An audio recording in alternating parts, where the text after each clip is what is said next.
오늘 성경 말씀은 출애굽기 25장 10절에서 22절입니다. 우리는 성경을 읽을 때 주어진 말씀의 내용이나 뜻이 아닌 다른 다양한 것에서도 메시지를 발견할 수 있습니다. 예를 들면 숫자나 상징이 그러한데 숫자나 상징은 그 안에 어떤 메시지를 담고 있습니다. 그런데 그것 말고도 중요한 것이 바로 순서입니다. 지혜라는 원래의 개념 속에는 순서가 들어 있습니다. 지혜는 우선순위를 제대로 매기는 것이라서 그렇습니다. 그렇기 때문에 지혜의 말씀인 성경에서 순서는 숨겨진 메시지와 의미를 발견하는 중요한 열쇠가 되기도 합니다. 특히 순서 가운데서도 처음이나 마지막은 전체를 이해하는 데 있어 중요할 때가 많습니다. 그런 면에서 하나님이 성막의 여러 요소 가운데 가장 먼저 법궤에 대해 말씀하셨다는 것은 그 순서에 담긴 의미가 특별하다고 할 수 있습니다.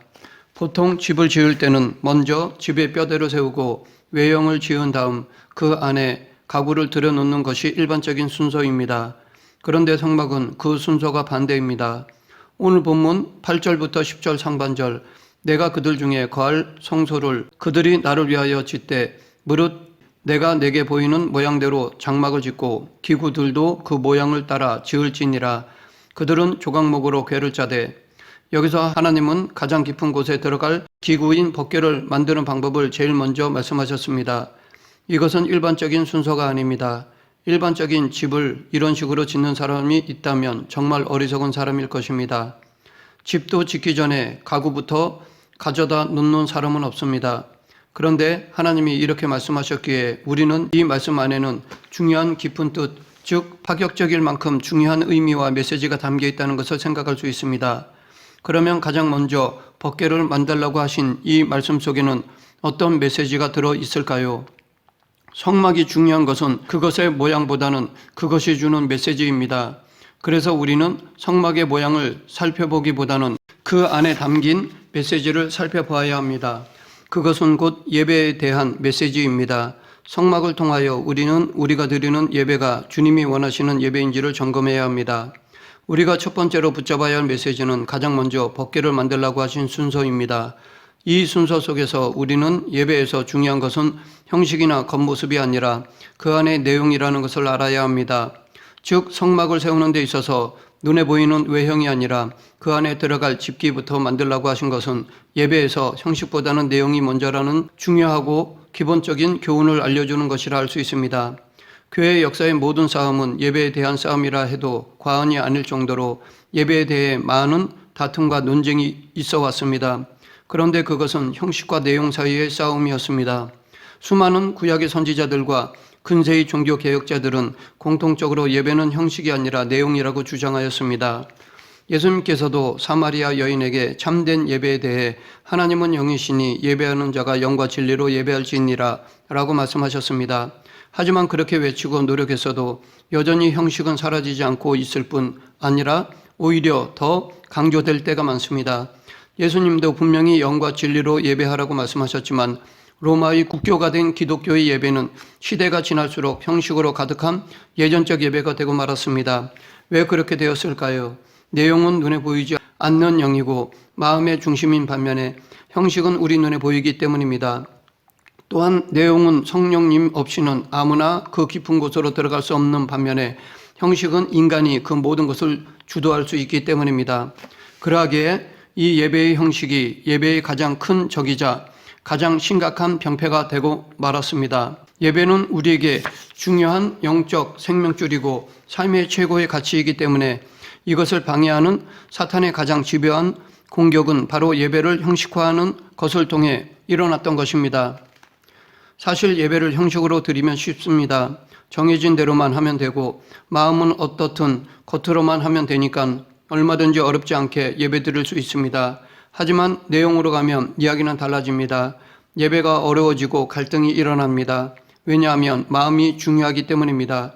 자신의 죄악되고 못된 성품들, 더럽고 추한 생각들, 죄로 오염된 것들을 제거하지 않고는 안 되기 때문에 참된 예배는 그렇게 아프고 힘든 것입니다. 하지만 성막이 예배이며 그것이 예배를 세우는 것이라면 가장 깊은 지성소 안에 있는 법궤로부터 시작하라고 하나님은 분명히 말씀하십니다. 껍질이나 형식을 먼저 드리는 것이 아니라 내용을 먼저 만들라고 하십니다. 예배는 먼저 어디서 어떤 식으로 드리든 큰 부딪힘은 없습니다. 그것은 그렇게 중요하지 않습니다. 즉 겉으로 보이는 시간이나 장소나 모습이나 형식만으로는 이것이 정말 예배다 아니다 말할 수 없다는 것입니다. 정말 중요한 것은 그 내용입니다. 예수님 말씀대로 예배는 영과 진리의 영적 역사입니다. 비록 시장 바닥 한복판에 있으면서 겉으로 볼 때는 전혀 예배드리는 모습이 아닐지라도 그 중심에 하나님과 영으로 교제하고 있다면 그 사람은 예배를 드리고 있는 것입니다. 그래서 우리는 예배자로 일할 수 있고 예배자로 운전할 수 있고 예배자로 사람들과 교제할 수 있고 심지어 예배자로 놀 수도 있습니다. 그러나 그 반대 역시 있다는 것을 잊지 말아야 합니다.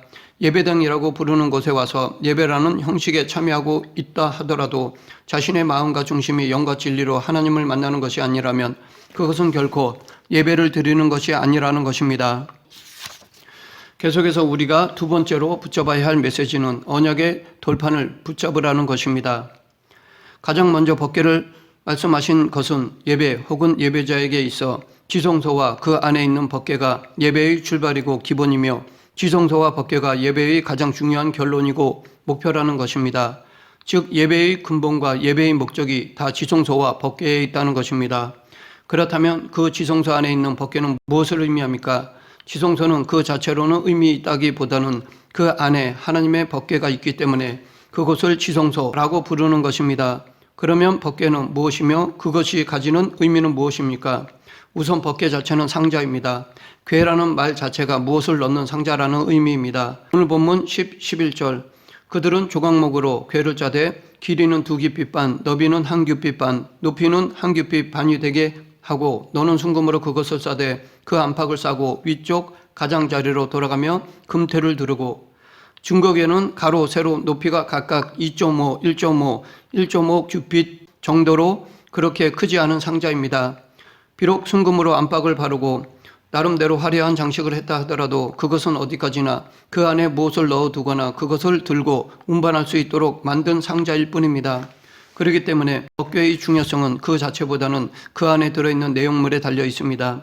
그러면 그 안에 무엇이 담겨 있습니까? 법궤 안에 있는 것에 대해서는 두 가지 이야기가 있습니다. 하나는 증거판과 만나를 담은 항아리와 아론의 쌍난 지팡이가 있다는 것입니다. 반면 성경의 다른 부분을 보면 오직 돌판 외에는 들어있는 것이 없다고 강조해서 말하고 있습니다. 그러면 무엇이 맞을까요?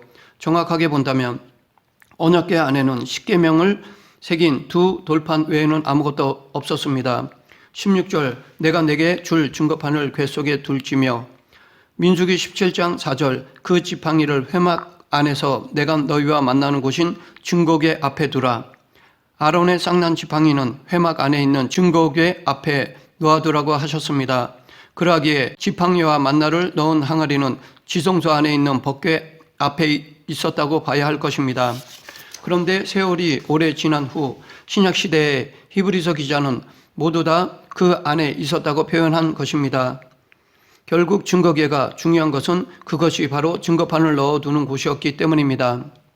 그래서 성막을 증거막이라고도 부르기도 한 것입니다.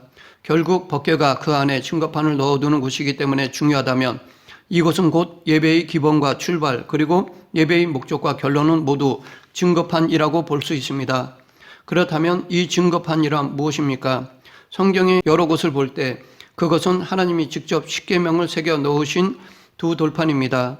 그런데 여기서 우리가 주목해야 할 것은 하나님께서 십계명 돌판이나 명령판이라고 하지 않고 굳이 증거판이라고 말씀을 하셨다는 것입니다. 이것은 곧 하나님은 그 돌판을 우리와 당신 사이에 맺은 언약 혹은 증거로 생각하실 뿐 우리에게 이렇게 저렇게 살라고 명령하는 법조문으로는 생각하지 않으신다는 것입니다. 따라서 그 궤를 법궤라고 부르는 것은 정확하지 않습니다. 법궤는 번역상의 표현일 뿐 오히려 성경은 증거궤나 언약궤 혹은 여호와의 궤라고 부르는 것이 더 많이 나옵니다. 이것을 정리하면 예배는 하나님과 우리 사이의 관계를 증거하는 것으로부터 시작되고 예배의 근거는 바로 그 증거에 있으며 예배의 결론과 목적도 바로 그 증거, 즉 하나님과의 관계로 가는 것이라는 것입니다. 그러면 하나님과 우리의 관계는 무엇입니까? 하나님과 우리의 관계의 무엇을 증거하는 것입니까? 이것을 너무도 확실하게 그리고 감동적으로 보여주는 것이 바로 그 증거궤의 뚜껑입니다. 이것이 바로 그 증거계의 내용을 설명합니다. 오늘 본문 17절부터 21절, 순금으로 속죄소를 만들되 길이는 2규빗반, 너비는 1규빗반이 되게 하고 금으로 그룹 둘을 속죄소 두 끝에 쳐서 만들되 한 그룹은 이 끝에 또 한 그룹은 저 끝에 곧 속죄소 두 끝에 속죄소와 한 뭉이로 연결할지며 그룹들은 그 날개를 높이 펴서 그 날개로 속죄소를 덮으며 그 얼굴을 서로 대하여 속죄소를 향하게 하고 속죄소를 궤 위에 얹고 내가 내게 줄 증거판을 궤 속에 넣어라. 증거궤 뚜껑의 이름이 바로 속죄소입니다. 그룹 천사 둘이 서로 마주보는 조각을 붙인 아주 의미 있는 뚜껑입니다. 그룹은 호위 천사입니다.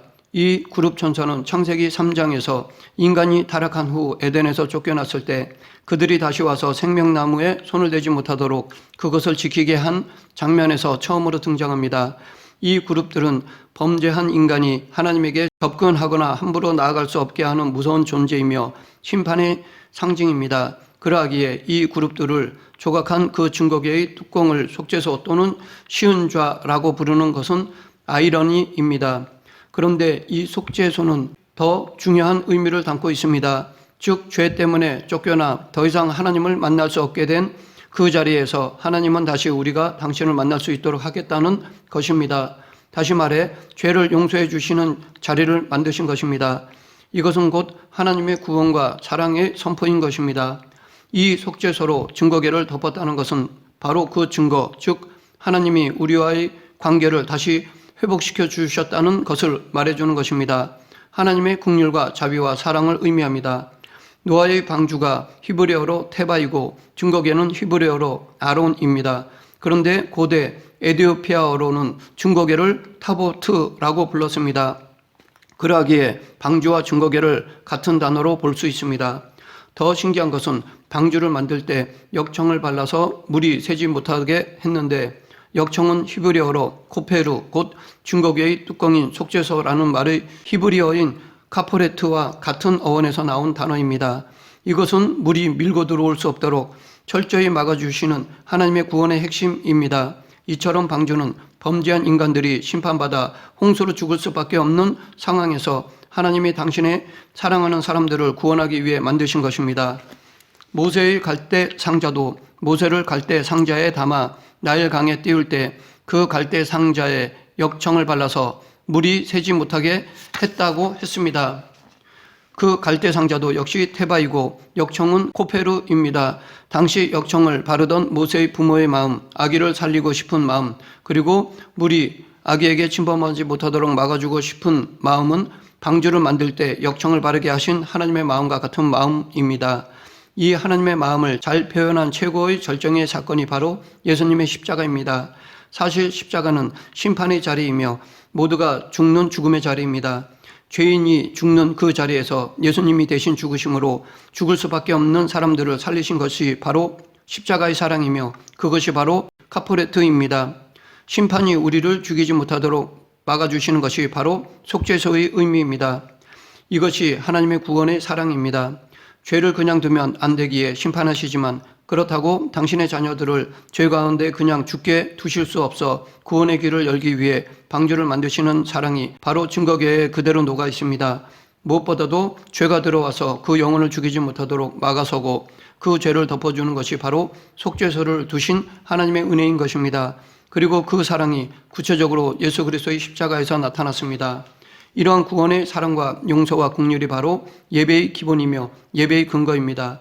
죄인이 어떻게 감히 거룩하신 하나님의 이름을 부르며 그 앞으로 나아갈 수 있겠습니까? 그러므로 예배를 드린다는 것은 보통 은혜가 아닙니다. 하나님이 우리를 불쌍히 여기고 용서하셨기에 우리의 죄를 덮고 막아주셨기에 가능한 것입니다. 그 사랑 때문에 가능한 것입니다. 예수님의 십자가 사랑이 없었다면 그 누구도 하나님 앞에 나아갈 수 없습니다. 그래서 지성소 안으로 들어가는 대제사장의 복장을 보면 옷 밑단에 방울과 성령 모양을 섞어서 달았던 것입니다. 움직일 때마다 소리가 나는데 소리가 안 나면 죽은 것이었습니다. 그래서 끈을 허리에 묶고 들어갔습니다. 죽으면 밖에서 끌어내기 위함이었습니다. 이처럼 결코 죄인의 모습으로는 하나님 앞에 설 수가 없습니다. 속죄소가 없으면 다 죽습니다. 말씀을 맺겠습니다. 우리는 죄인인데도 언제 어디서든 예배할 수 있습니다. 예수님의 십자가 공로로 인해 예배할 수 있습니다. 이것이 우리의 예배의 시작이요 근거입니다. 오늘 본문 22절, 거기서 내가 너와 만나고 속죄소 위 곧 증거궤 위에 있는 두 그룹 사이에서 내가 이스라엘 자손을 위하여 내게 명령할 모든 일을 내게 이르리라. 바로 이것이 예배입니다. 이것이 예배의 목적이요 결론입니다. 예배는 지성소 안 속죄소로부터 시작되어 지성소 안 속죄소로 다시 돌아가는 것으로 완성됩니다. 즉 하나님의 속죄소의 사랑을 그대로 경험하는 것이 예배입니다. 우리 모두 이러한 참된 예배자의 감격과 감사와 은혜 가운데 살아가기를 간절히 축원합니다. 기도하겠습니다. 사랑과 은혜가 풍성하신 하나님 아버지, 증거궤를 통해 참 예배를 깨닫게 하시고 영과 진리로 예배드리는 그리스도인이 되게 하여 주시옵소서. 예수님 이름으로 기도드립니다. 아멘.